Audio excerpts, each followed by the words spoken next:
여러분 혹시 황재한 목사님이라고 아셔요? 이분 책 이름이 절망하고 실제로 물음표가 있어요. 그 다음에 기적의 순간. 이 책을 쓰신 분입니다. 좀 많이 유명하신 분이에요. 그런데 이제 뭐 큰 부흥사는 아니십니다. 이분은 복합장애를 가진 음악가이고 교육가예요. 그래서 절망 기적의 순간은 그분의 자서전이죠. 이분은 6.25 때 4살이었습니다. 그런데 부모님이 총탄에 돌아가셨어요. 그때가 4살이에요. 어린아이가 굶고 굶어가지고 여기저기 먹을 것을 찾으러 돌아다니다 자연히 거지 무리에 합류하게 됩니다. 거지 신세가 되어서 미군 부대 주변에서 살게 되죠. 7살 되던 해에 그때 호기심이 많죠. 불발탄, 슈루탄을 가지고 놀다가 이게 팡 터져버립니다. 그런데 깨어나니까 병원이지만 오른손이 날아가고 눈은 안 보입니다. 한쪽 고막은 터져버렸어요.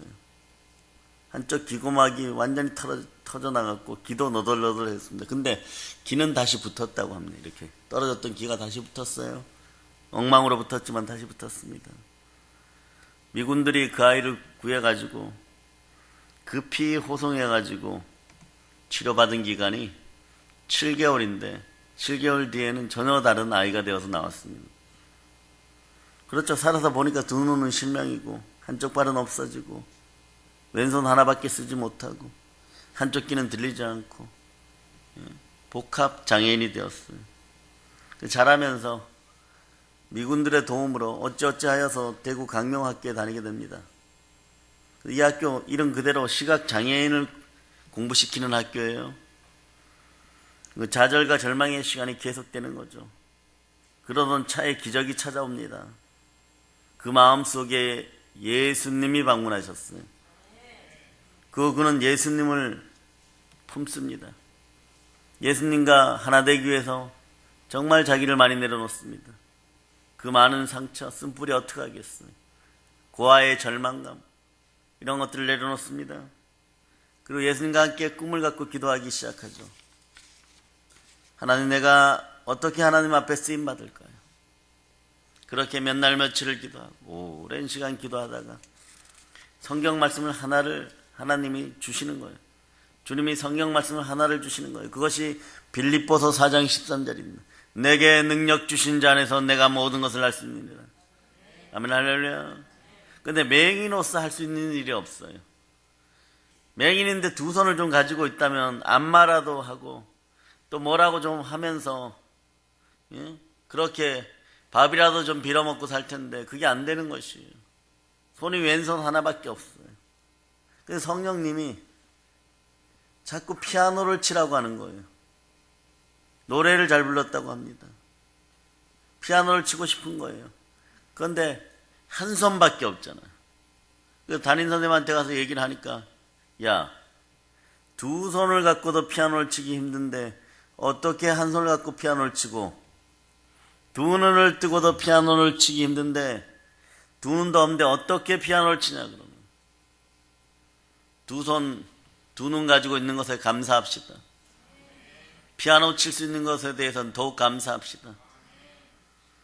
그런데 이분이요, 고집이 막 생겨나고 그러면서 저는 꼭 피아노를 쳐야 됩니다. 그런데 수업이 끝나니까 그 학교는 기증하는 사람들이 좀 있어가지고 피아노가 여러 대가 놀고 있으니까 자기 혼자서 그렇게 매일같이 뚱땅거리는 거예요. 한 손으로 피아노 앞에 가서 뚱땅거리는 거예요. 그러다 음률이 잡히기 시작합니다. 근데 하나님의 은혜로 정말 대학에 입학할 때 4년 장학생으로 입학을 하고 공부합니다. 그 음악교사 자격증도 땄고 졸업하고 학생들 가르치기 시작하죠. 학교 교장 선생님을 재임하면서 38년 동안 장애인들 돌봅니다. 아주 귀한 사역을 감당하죠. 주여. 그런데요, 이 얘기 들으면 여러분, 이분이구나 알아요. 장애인 소리 예술단을 만듭니다. 이분이 한 목사님이에요. 미국을 비롯해서 교도소, 소년원, 호주의 군장병들 여러 곳에 만여회, 공식적으로는 5,000회가 넘는 그런 연주회를 인도합니다. 특별히 2007년도에는 유엔 본부에 가고 카네기 홀에서 피아노를 연주해 기적의 피아니스트라는 극찬을 받습니다. 그래서 이분이 말씀합니다. 책에다 써놨더라고요. 절망은 끝이 아니라 기적이 시작되는 순간이다. 그것도 예수가 주인 되어야 되겠죠. 더 이상 물러날 것이 없는 가장 절박한 때가 기적이 시작되는 순간입니다. 그러나 많은 사람들은 이 순간 포기하기 때문에 기적의 기쁨을 맛보지 못한 채 절망감에 빠져 살게 됩니다. 하나님은 우리의 재능이나 외모를 시험하는 것이 아니라 하나님을 끝까지 의지하는 믿음을 시험하십니다. 그러므로 장애를 가졌다고 해서 미리 절망하거나 인생을 포기할 필요가 없어요. 절망적인 상황에 주저하지 않고 하나님만 믿고 의지하고 기도하면 이 사람에게는 하나님이 기적이라는 선물을 준비하고 계십니다. 그렇게 책 일부분에 쓰여져 있더라고요. 할렐루야. 사랑하는 여러분, 인간은 언제부터 절망하고 낙담하게 되었을까요? 하나님께 불순종하여 에덴 동산에서 쫓겨날 때부터입니다. 영광이 떠나갔죠. 영광이 떠나간 자리에 추한 것들이 들어옵니다. 하나님의 영광이 떠나간 자리에 하나님과 사람 사이에 기쁨이 사라지고 성품도 바뀝니다. 마음의 상태는요, 이기적이고 자기 중심적이 되죠. 오늘 이 대한민국의 아픔도 사람들 개개인으로 보면 이기적이고 자기 중심적이고 자기 마음을 못 다스리기 때문에 다가오는 혼란이 극대화되어 있습니다. 이런 모든 것들이 예수 피권세 아래 해결됨을 선포합니다. 이런 사람들은요, 세상과 우주가 자기를 중심으로 돌아가는 것처럼 착각하고 삽니다. 창조주 하나님 인정하지 않고 감사하지 않고 많은 것을 받았는데도 무정합니다. 그러면서 한 가지 특징은요, 이게 교만인데 교만이 죄인 줄도 모르고 살아가는 것이에요. 이런 연장선에서 오늘 각 사람의 신앙생활도 살펴보면 자기중심적이에요. 자기중심적인 사고방식에서 탈피하지 못합니다. 내 화증이 먼저야 되고 내 분노가 먼저야 되고 내 마음이 먼저야 됩니다. 여러분들은 예수님을 그런 것들 뒤로 밀어버렸을 수도 있어요. 오늘 그렇다면 회개하는 역사가 있기를 바랍니다. 혼자서는 안 되니 성령님 반드시 함께하여 주시옵소서. 마치 하나님이 내 자신을 위해서 존재하시는 것처럼 자기 중심적으로 하나님을 대하는 것이에요. 이용하는 거죠. 하나님을 이용하여서 자신의 욕망과 욕심을 성취하려고 합니다. 하나님의 뜻을 추구하는 대신에 자기의 뜻을 관철하려고 하는 거죠. 이 때문에 사람들의 인생은 추락하기 시작하고 신앙은 표류하고 신앙은 방황하게 되는 것입니다. 그럼 우리는 무엇을 알아야 될까요? 과연 우리 삶은 이렇게 살다가 죽도록 되어 있는 것입니까? 우리는 어떤 삶을 사는 것이 우리의 본질일까요? 하나님이 우리 인생을 창조하신 목적이 무엇일까요? 왜 우리를 네팔까지 보내게 했을까요? 왜 하나님 우리 인생을 다른 생물과 구별되게 자신의 형상을 따라서 창조하셨을까요? 이사야 43장이 그 이유를 가장 직접적으로 설명해 줍니다. 43장 7절에 보면요, 무릇 내 이름으로 일컫는 자 곧 내가 내 영광을 위하여 창조한 자를 오게 하라. 그들을 내가 지었고 만들었느니라. 여기에 본질이 나오는 것이, 우리 인생의 본 목적이 나오는 것입니다. 우리 인생은 하나님을 위하여, 하나님을 영광을 위하여 지음을 받았습니다. 그런데 어떻게 우리가 하나님께 영광을 가득 돌릴 수 있을까요? 물질과 재물로, 성공과 출세로, 권력과 높은 지위로 영광을 돌릴 수 있을까요? 탐욕을 내려놓는 여러분들 되시기를 바랍니다. 여러분, 요즘은 돈이 있거나 갑자기 가난했다 돈이 좀 생기면 신앙도 인격도 높아진다고 생각하는데 착각들 하지 마시기를 바랍니다. 성품의 특성은 성령님이 함께 하는 가운데 오랜 시간 동안 하나님이 그 마음을 만져줘야지 인격도 자라고 사랑도 자라고 성품도 자라는 것입니다. 그 자오를 보고 한번 얘기해 봅시다. 사랑합니다. 예, 정말 그럴 수 있어야 돼요, 여러분. 지금 고백하는 이 행위적인 행동들, 두 손을 이렇게 펼치고 누가 시키지도 않았는데 늘 사랑합니다 이러죠. 사랑받으세요 그런 뜻이에요. 과연 여러분 속에는 은과 금은 내게 없지만 사랑이 있습니까? 은과 금은 내게 없지만 예수 이름이 있습니까? 이왕이면 여러분 인생이 예수 이름 따라 여러분 손에도 은과 금이 있기를 축복합니다. 아멘 할렐루야. 다음 주가 추수감사절이죠. 바로 예수 이름 갖다 드리는 그런 놀라운 추수감사절이 되기를 바랍니다. 하나님은 창조주, 만물의 통치자이십니다. 모든 물질과 세상 권력을 다 초월하신 분입니다. 그분 앞에서 잘났다고 고개 빳빳이 드는 그런 인생들 안 되기를 바랍니다. 네. 그런 인생들 안 되기를 바랍니다. 그것이 여러분들이 이 땅에서 여러분의 영혼이 잘된 같이 범사가 잘되고 강건하게 되는 비결입니다. 만물을 충만케 하는 교회, 하나님이 자기 피로 사신 교회에서 다른 사람도 살리고 여러분도 행복한 그 비밀을 오늘 깨달으시기를 바랍니다. 그렇다면 무엇으로 하나님께 영광을 돌릴 수 있을까요? 정답이 찬송입니다. 찬양입니다. 자신의 형상을 따라 창조된 인간이 부르는 찬송을 통해서 하나님 영광 받으십니다. 이사야 43장 21절에 이 백성은 내가 나를 위하여 지었나니 나의 찬송을 부르게 하려 합니다. 자동차는 달려야 되는 것입니다. 자동차가 만들어진 이유가 거기에 있는 것입니다. 자동차가 물속으로 들어가는 그런 역사가 일어나서는 안 되는 것이 다 죽습니다. 그 사람은 이걸 잊고 살아가는 것이에요. 여러분의 본 목적을 깨닫고 살아갈 수 있는 여러분 되시기를 축복합니다. 주여 우리는 부족하오니 성령 하나님께서 우리와 함께하여 우리 마음속에 어둡고 더러운 귀신의 세력이 떠나가고 성령님이 함께 하심으로 말미암아 하나님 나라의 역사가 이루어지는 각 개인과 가정이 되기를 축복합니다. 주여 이 나라를 긍휼히 여겨 주시옵소서. 성경은요 하나님이 우리 사람들을 손수 지으신 목적을 하나님을 찬송하게 하려고 찬양하게 하려고 지었다고 합니다. 우리가 부르는 찬양을 통해 하나님은 영광 받기를 원하십니다. 여러분이 찬양의 자리에 설 수 있다면 그것만큼 기쁜 일이 없는 그 순간에는 여러분은 하나님의 것입니다. 이 목적을 위해서 하나님께서 우리 인생을 창조하신 것이에요. 우리의 찬양에 이런 의미가 있다니까 얼마나 놀랐습니까? 우리가 드리는 찬양의 의미를 제대로 알 필요성이 있어요. 우리가 찬양의 의미를 제대로 이해하면 하나님께서 주시는 축복이 무엇인 줄 알게 되는 것입니다. 우리가 찬양의 의미를 제대로 이해하고서 하나님의 영광을 선포한다는 믿음을 가지고 찬양을 하게 된다면 여러분 삶에서 엄청난 일들이 일어납니다. 여기에 하나님의 능력과 영광이 함께하는 것이에요. 이스라엘의 찬송 중에 거하시는 주여 주는 거룩하시나요? 주는 거룩하십니다.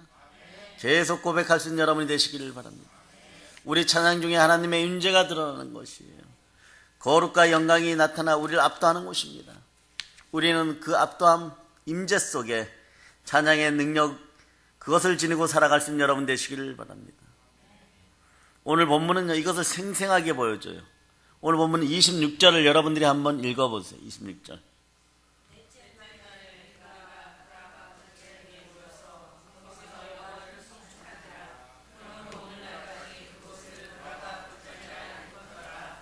거기 보면 브라가 골짜기라는 지명이 나오죠.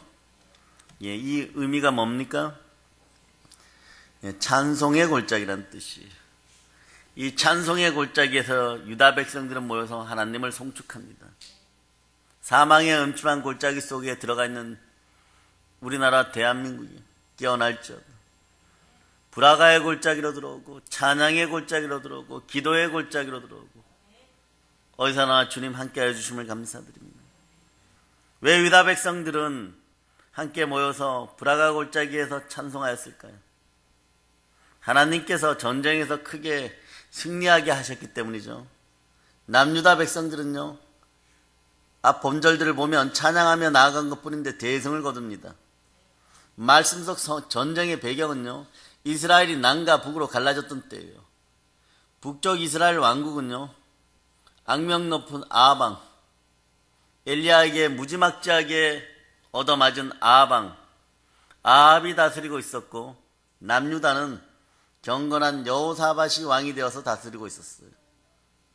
여호사밧은 하나님을 경외하는 선한 왕입니다. 선함에도 불구하고 오늘 키포인트 중에 하나가 있어요. 뭐냐면 요거 조심해야 돼요. 모난 대추나무 옆에 있다가는 벼락을 맞습니다.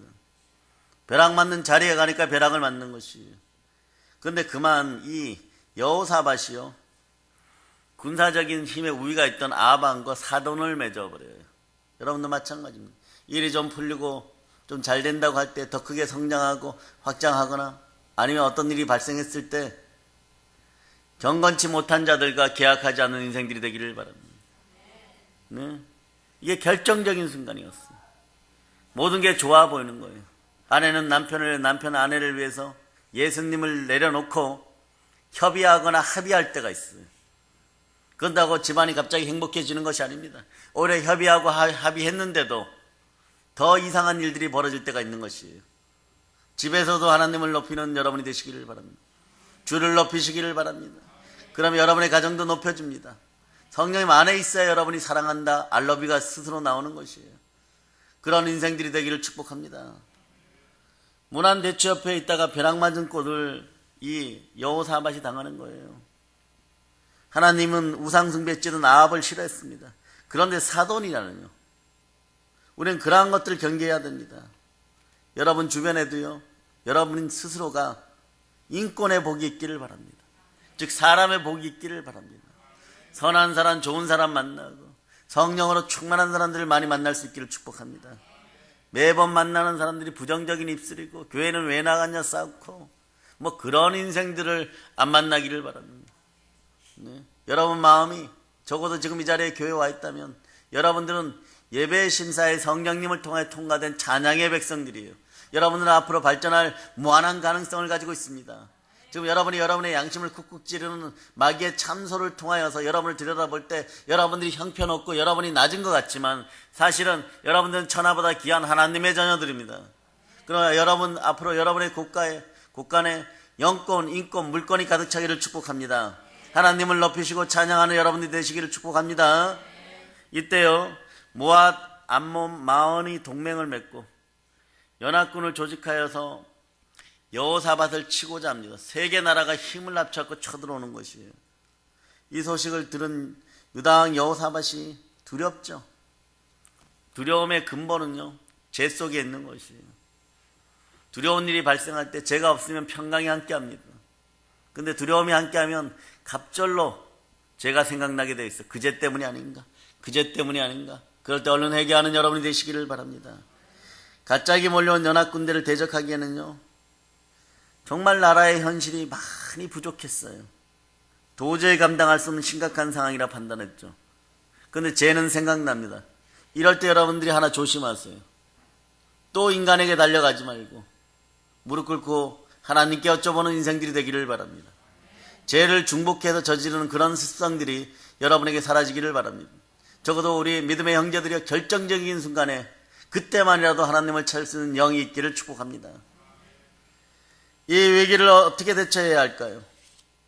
모든 군사를 다 동원해서 참호를 파고 성벽을 쌓고 전쟁 물자를 신속히 나르고 싸울 준비를 하고 곡괭이와 호미를 녹여갖고 칼을 만들고 창을 만들고 그렇게 준비해야 되는 것이 맞습니까? 사실 맞아요, 여러분. 사람 눈에는 그게 맞는 것입니다. 그런데요, 여호사밧은 엉뚱한 짓을 합니다. 요거는 탄핵감이에요, 완전. 요거는 누가 반역을 일으켜도 괜찮습니다. 그런데 하나님은 그런 일을 시킵니다. 하나님은 가끔 여러분에게 그런 일을 시킵니다. 여호사밧은요, 여호와 하나님께 나아가 기도하고 하나님이 주신 응답대로 온 유다 백성에게 금식하라고 공포합니다. 아멘, 할렐루야. 그리고 성전 뜰 안에서 회중 가운데 서서 하나님을 향해 부르짖습니다. 이게 중요해요. 회중 가운데 서갖고 부르짖는 것은 지도자의 덕목이에요. 이건 뭐냐 그러면 하늘에서 벼락이 내리면 저부터 때리세요, 그런 얘기예요. 지도자들의 덕목이 그렇게 됩니다. 이 나라의 정치인들이 이러한 덕목을 가지고 살아갈 수 있기를 바랍니다. 네? 왜 이렇게, 무엇 때문에 이렇게 할까요? 중요합니다. 하나님의 언약이 있기 때문인 거예요. 여호사밧이 하나님 앞에서 담대히 도움을 구하는 기도를 할 수 있었던 것은요, 하나님의 언약을 기억했기 때문입니다. 하나님의 약속을 믿었기 때문이에요. 하나님이 성전에 대하여 하신 언약이 있었습니다. 그는 이 약속을 믿었어요. 오늘 우리는 교회에 대한 하나님의 약속을 기억해야 합니다. 자, 역대하 오늘 본문에 보면요, 8절 9절 자, 여러분들이 큰 목소리로, 자, 여러분들이 합독하시기를 바랍니다.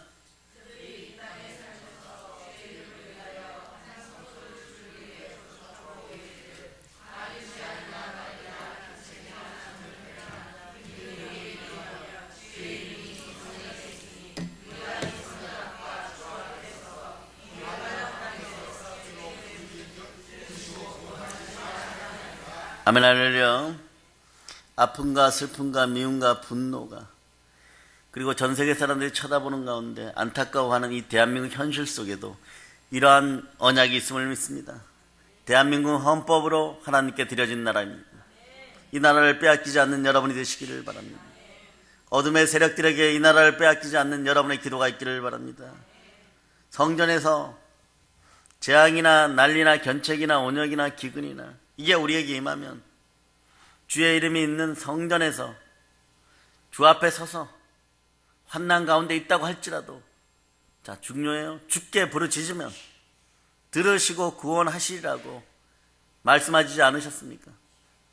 여러분이 과거에 기도 응답을 받은 것들이 있다면 그것을 붙잡고 끝까지 나아가시기를 바랍니다. 인내를 온전히 이루는 여러분 되시기를 바랍니다. 인내는 축복 받을 때까지 하는 것이 인내예요. 이것을 붙잡아 주시는 성령님 늘 믿음의 성도들과 함께 하기를 소망합니다. 이 약속을 믿고 담대히 기도했어요. 자, 그래 12절도 여러분이 한번 읽어봅니다. 12절.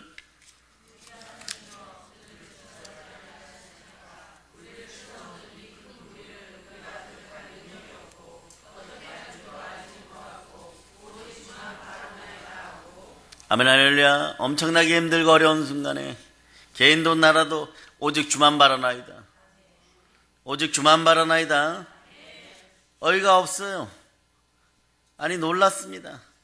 한국가의 지도자가 풍전등화와도 같은 위기 앞에서 전술적 지략이라는 거 내놓는 것이, 백성들아 금식하며 기도하라는 것이 놀랐지 않습니까? 사람들에게 맞아 죽을 짓이에요. 반역과 폐역의 무리들에게 죽임당할 짓들입니다. 그런데 만약에 오늘날 어떤 지도자가 이런 대처 방안을 낸다고 하면요, 분명히 돌맞아 죽을 것입니다. 우리는 그런 사람들을 위해서 기도해야 됩니다. 그런데 언약의 신실하신 하나님을 믿고서 이렇게 간구할 때 하나님은 결코 우리를 외면하지 않습니다. 하나님의 사람 야하실에게 여호와의 신이 임하여 말씀을 주십니다. 너희는 이 큰 무리로 인하여 두려워하거나 놀라지 말라. 왜냐하면 이 전쟁은 유다 백성에게 속한 것이 아니라 하나님께 속한 것입니다. 이 전쟁에서 유다 백성이 싸울 것조차도 없다고 하는 거예요. 싸울 필요조차도 없다고 합니다. 항호를 이루고 서서 여호와가 구원하는 것을 보라고 말씀합니다. 이 말씀을 들은 여호사밧과 백성은요, 이미 응답받았잖아요. 응답받은 자의 태도들이 그 다음에 나오는 거예요. 어떻게 합니까?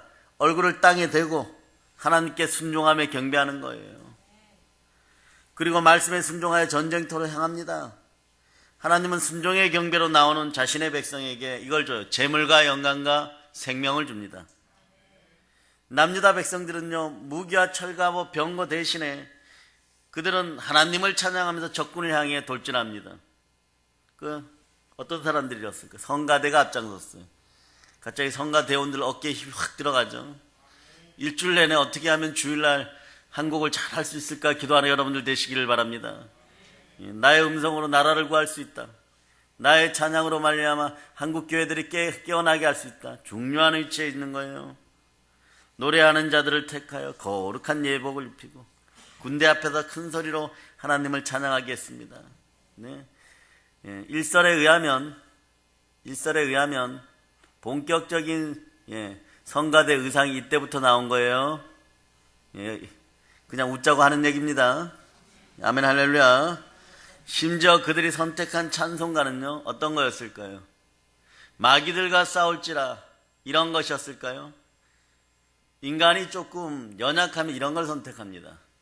그런데 영으로 아름다워지면요, 이 사람들은 전투와는 전혀 어울릴 것 같지 않은 여호와께 감사하사 그 자비하심이 영원하도다, 이것을 들고 나갑니다. 전쟁터에서 사기를 북돋는 군가 대신에 왜 하나님의 인자하심을 감사하는 찬양을 드렸을까요? 그 이유는 하나님께로부터 기도 응답을 받았기 때문입니다. 응답받는 백성이 축복의 백성입니다. 하나님이 대신 싸워주실 것이라고 합니다.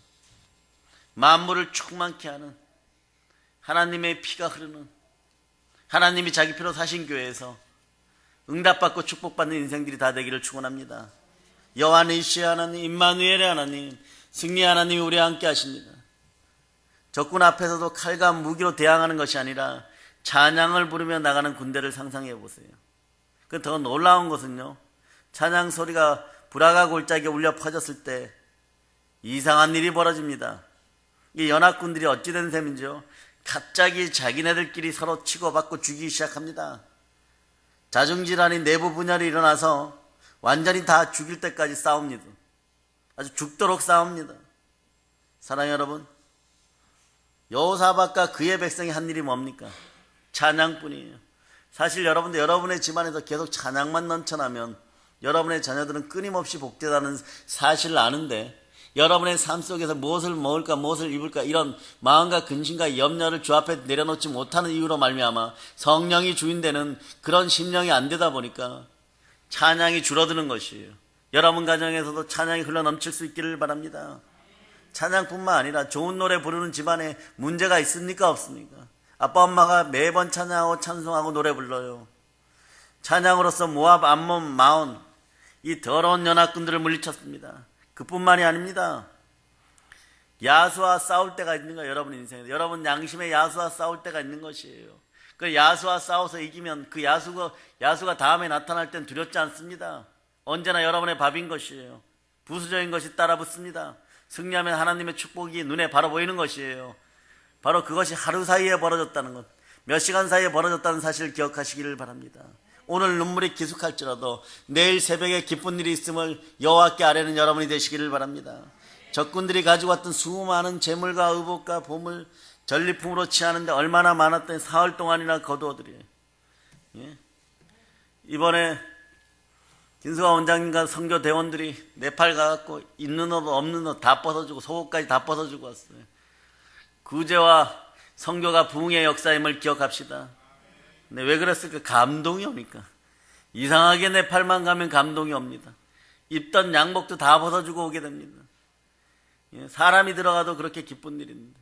여러분이 준비하여 준 선교 물품을 갖고 갔을 때 그분들이 얼마나 기뻐했겠습니까?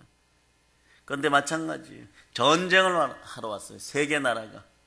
그곳에 있던 재물, 의복, 보물이 얼마나 많아요. 전리품을 모두 거두고 제사 드리는데 4일이 걸렸습니다. 네? 그러니까 어디서 여호와의 승리를 축하하면서 제사를 드렸을까요? 예배를 드렸을까요? 불화가 골짜기예요, 여러분. 찬양의 골짜기입니다. 여러분에게 맨날 사망의 음침한 골짜기만 있지 말고 찬양의 골짜기와 함께하기를 예수님의 이름으로 축복합니다. 남유다는 찬양으로 나라가 위기에서 구원받았어요. 나를 사랑하셔 십자가에서 보혈을 흘리시고 날 구원하신 우리 주 예수 그리스도를 송축합시다. 주 그리스도 예수를 송축하는 가정이 되기를 축복합니다. 이렇게 하나님이 이스라엘의 대적을 완전히 치셨다는 소문이 사방으로 퍼져나가니까 모든 열방 나라들이 하나님을 두려워하게 됩니다. 이 나라도 그런 나라가 되기를 축복합니다. 예수님의 이름을 선포합니다. 그리고 여호사밧의 나라는, 대한민국은 태평하게 되었고 백성들은 안식과 평강과 축복을 충만히 그때부터 누립니다. 여호사밧이 살아있는 날 동안 그 나라는 평강을 누렸습니다. 주를 높이세요. 그런 주 하나님이 여러분을 높이십니다. 사랑하는 여러분, 여러분은 찬양의 능력을 믿으십니까? 찬송 중에 거하시는 하나님의 능력을 믿으십니까? 우리가 이것을 믿는다면 아무리 큰 시련과 위기를 만났더라도 믿음으로 우리는 하나님께 찬송을 드릴 수가 있는 것입니다. 그리할 때 우리도 찬양의 능력, 그리고 하나님이 주시는 능력과 권세를 경험하게 되는 것입니다. 사랑하는 여러분, 그리스도인들의 모든 삶의 실패는요, 예배의 영광을 경험하지 못한 데서 시작됩니다. 사실 그리스도인들이 겪는 모든 영적 질병은요, 잘 들으세요, 예배 가운데 하나님의 영광을 체험하지 못하기에 온다고 해도 과언이 아닙니다. 하나님을 만난 경험이 없으니까 변화되지 않은 채로 돌아갑니다. 그 치유의 역사가 없는 거예요.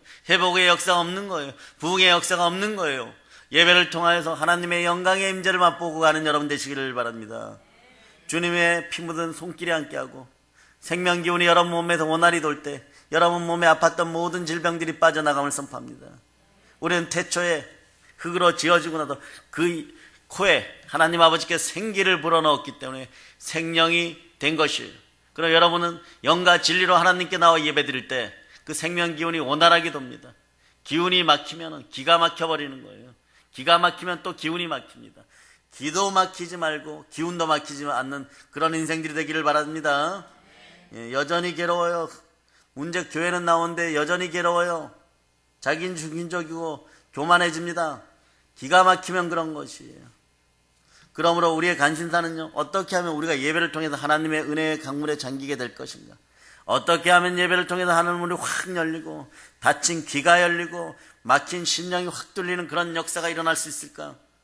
여러분의 간신사는 교회 올 때 뭐 이런 것들이어야 됩니다. 저번에 예배 드릴 때 김지사가 나 존다고 쳐다봤으니까 오늘 가서 머리끄댕이라도 한번 잡거나 뒤통수라도 한 대 때려야지 뭐 이러고 나오면 안 됩니다. 여러분의 마음에 쓴뿌리 상처들이 웬 말입니까? 성령님이 함께하는 가운데 찬양의 인생들 되기를 바랍니다. 그렇다면 예배의 핵심이 무엇일까요? 우리가 예배 시간에 찬송을 부르고 봉헌을 하고 기도하고 말씀을 듣습니다. 무엇이 예배의 핵심입니까? 네? 찬양입니다. 찬양은 제2의 기도예요. 기도는 또다시 얘기하면 제2의 찬양입니다. 찬양이 감사함으로 드려지는 그런 여러분들 되시기를 바랍니다. 예배는 하나님의 임재가 함께해야 되는 거예요. 예배는 하나님의 영광을 선포하고 하나님을 창조하는 것, 찬양하는 것에, 영광 돌리는 것에 계속해서 초점이 맞춰져야 됩니다. 그 요한계시록 7장 9절로 10절을 여러분이 찾아봅니다. 요한계시록 7장 9절로부터 10절은 사도 요한이 천상의 일을 목격하고 기록한 귀중한 말씀이에요. 자, 그래서 요한계시록 7장 찾았죠? 자, 9절 10절을 여러분이 합동하십니다.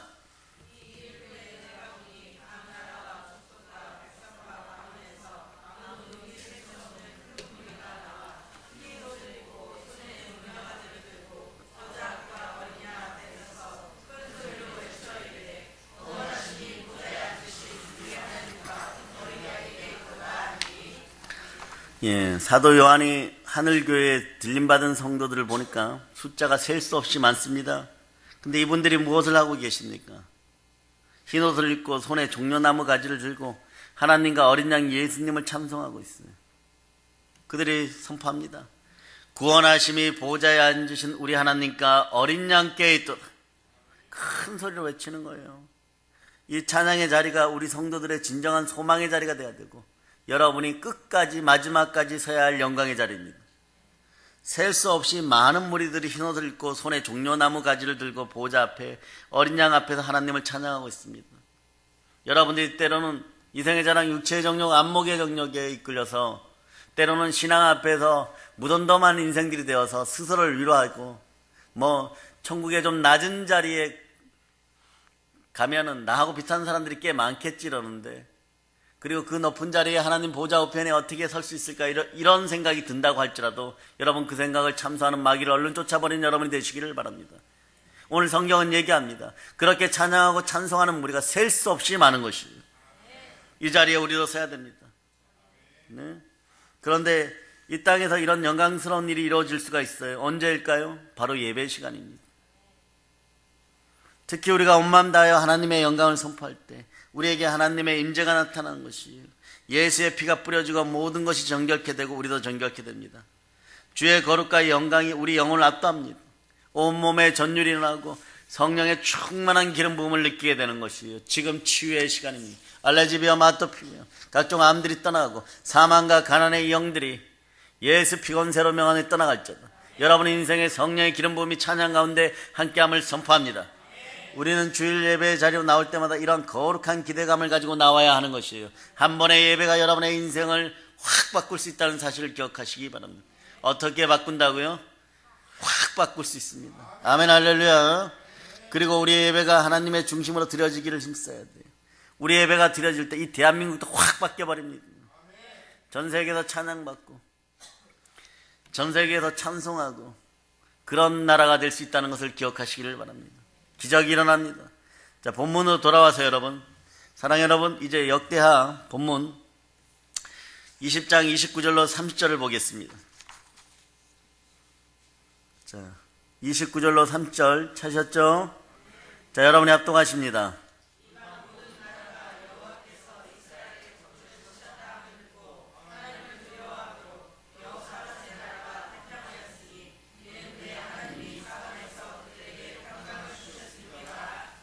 할렐루야, 할렐루야, 할렐루야. 우리나라 대한민국이 이런 나라가 되기를 바랍니다.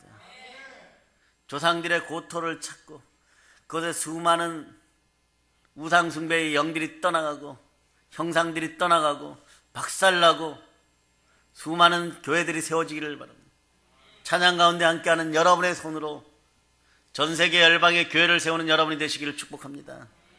북녘 땅을 위해서 기도합시다. 아멘, 할렐루야. 사랑하는 여러분, 찬양과 감사가 오늘날에도 기적을 가져옵니다. 찬양과 감사가 우리 삶 가운데 놀라운 기적을 가져옵니다. 찬양과 감사가 우리 삶 가운데 놀라운 축복을 가져옵니다. 찬양과 감사가 우리 삶 가운데 놀라운 은혜를 가져옵니다. 찬양과 감사가 우리 삶 가운데 놀라운 사랑을 가져옵니다. 찬양하고 찬양하고 또 찬양하고 또 찬양할 수 있기를 예수 그리스도의 이름으로 축복합니다. 우리가 살다 보면요, 더러운 연합군들처럼 떼거리로 대적들이 몰려와 우리를 둘러쌀 때가 있어요. 사방이 우겨싸움을 당할 때가 있습니다. 이때 우리는 무엇을 해야 될까요? 이때가 바로 찬양하면서 하나님을 만날 때입니다. 이때가 바로 찬양하면서 예수님께 엎드려 기도할 때입니다. 이때가 바로 예수님께 엎드려 부르짖을 때입니다. 혼자 집에 있으면 안 됩니다. 마구 참소해가지고 여러분이 견디지를 못합니다. 이때가 바로 예수님께 매달려서 주의 도우심을 간구할 때, 다른 분들에게 찬양과 기도 요청을 하는 여러분이 되시기를 바랍니다. 함께 중보기도하고 이 문제점을 해결하는 여러분이 되시기를 바랍니다. 여러분의 모든 문제 가운데 성령 하나님이 불같이 역사하기를 축복합니다. 성령의 불이 내려서 우리 믿음의 형제들의 아프고 슬픈 문제들이 지금 즉시 예수 피곤세로 명하는 해결될 자다. 여러분이 찬양할 때 놀라운 기적을 하나님이 베풀어 주십니다. 하나님이 우리 대신 싸워주십니다. 그래 모든 대적이 다 멸함을 받고 쫓겨나게 되는 것이에요. 또 우리 삶 가운데 큰 은혜와 축복이 넘치게 만들어 주십니다. 우리 인생을 전화위복시켜 주는 것이에요. 우리 모두가 넘치는 감사와 찬양으로 하나님 앞에 나아가기를 축복합니다. 오늘 말씀과 같은 큰 기적을 한 사람도 빠짐없이 다 체험하기를 예수님의 이름으로 축원합니다. 아직 2017년도가 많이 남았어요. 기도와 말씀과 전도의 인생이 되고 찬양과 예배의 인생이 됨을 선포합니다. 찬양의 능력으로 남은 2017년도 축복과 승리의 시간이 되기를 다시 한번 소망합니다. 그리고 네팔에서 승리하게 하신 하나님께 다시 한번 영광 올립니다. 이제 성령 충만하여서 찬양과 감사 가운데 복음을 땅까지 전하는 사랑의 능력교회 성도들 다 되시기를 우리 주 예수 그리스도의 이름으로 축복합니다. 아멘. 볼런치입니다.